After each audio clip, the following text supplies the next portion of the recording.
Hello, what's up minasan? Genki desu ka? Come back with me Ahmad Pinik. So today I will just sharing about how to be a good leader. Yeah. So but before we begin, let me introduce your my intro. Okay? No, it's levels to it. You and I know, bitch, be humble.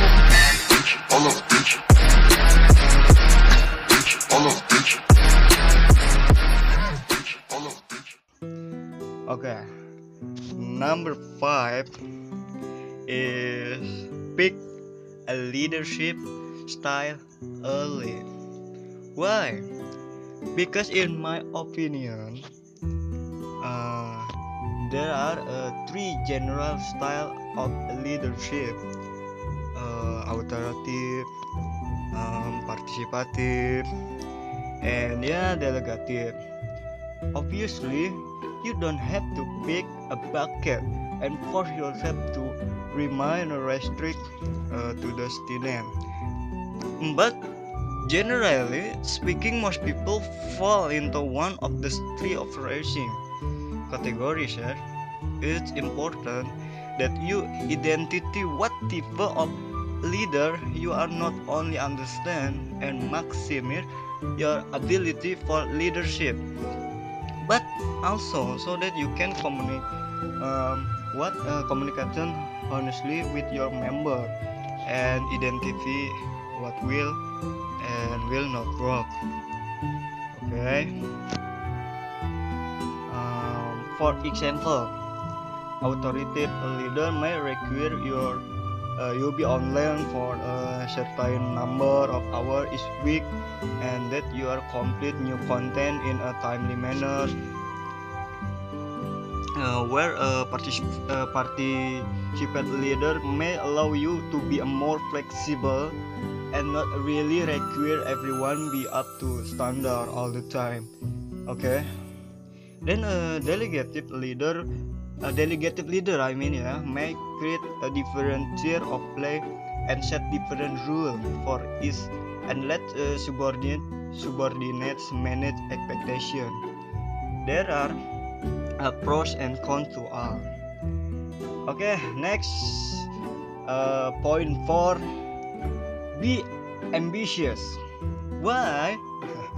When you first start out, getting enough research to just make it a reality can seem like a hook and a daunting task. So, on your wheel is up and running, it's easy to get complacent. The trick to really talking your will to new ahead and being successful though is to remain ambitious. When you are starting out, you are not going to take over to the server as the biggest and baddest wheel in town. It just is not possible, but that doesn't mean that you cannot one of these days.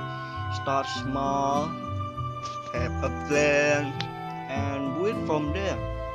The first dozen members are often the hardest to get, you know. But after that, as long as you are determined, you can quickly amass a wheel with a dozen of members and hook goal for the future. Alright. MT Dark Avenger. Alright. Okay. So number 3, the point is create activity for all play style.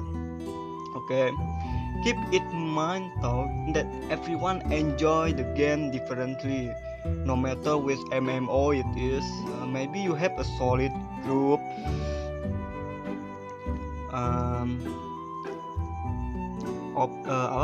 you have a solid group of people that love end game writing, while another group love exploring, questing, and leveling up. Moreover, there could be some people that love the competitive aspect of PvP in a casual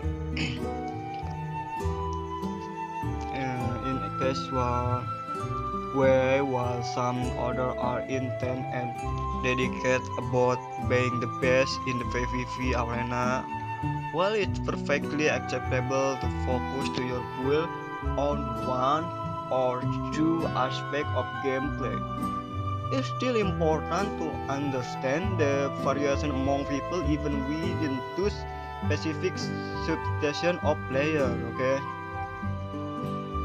perhaps instead of just reading all the time, you can organize this other event. Um, Find a schedule area of a map and just go hang out in for a while like you might do in real life.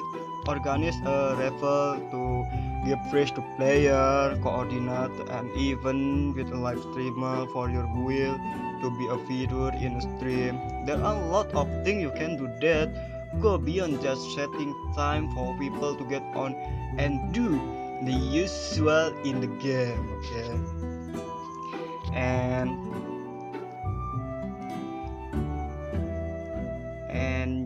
yep, maybe point two is recruiting the right people. Okay, when you're building your guild and identifying the type of play style that exists, you will have to be a star introducing rank. Okay, to start introducing rank more strictly. Not everyone can be an officer in your guild. Okay. So make sure you know who you are assigning for different tasks. As the overall guild leader, it's impractical for you to lead the right team, PvP team, and be in charge of recruitment. As a result, even if you are an authoritative leader, you still need to delegate some aspect of running your guild. Okay. When it comes to recruiting standard member, make sure you know the type of people you are looking for. Don't recruit a young kid if you are in a guild of mostly a blood that make a vulgar joke in front of all the time. Yeah, make sure your officers are responsible people. Give a clear list of rules and requirements to all new recruit up front. Little thing like that can go a long way to make sure that the people you recruit understand your guild and become the right people of player. Okay, and the last number point one is understand your member game life balance. Finally, the most important tip is to remember that all of your players, no matter how dedicated they are, have life outside of the game. This is not sort out online, okay? Some of your guild members have full-time job and children.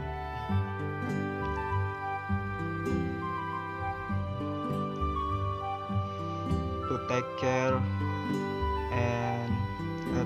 of, and they can only play a few hours a week. And then some of your guild members are unemployed teenagers with endless amount of free time. It's your job to figure out everyone's schedule and create an environment that appreciates both in-game and out of game life. And one of the biggest considerations for this tip is to understand the massive influence time zone can have on your guild member availability. If I'm a guild member that live in Seattle and I cannot get on to raid until after I get home from work at 7 p.m. It's already 10 p.m. for everyone on the East Coast of the United States, example, yeah, and it will be well past midnight for player in Indonesia.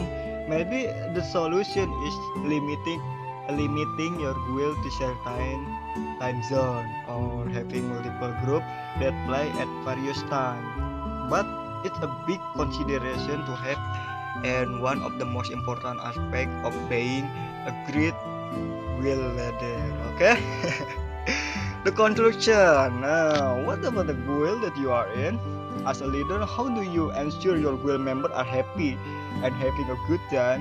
If you are just a member in a wheel, does your wheel leader do anything special that really make it worth logging in for you?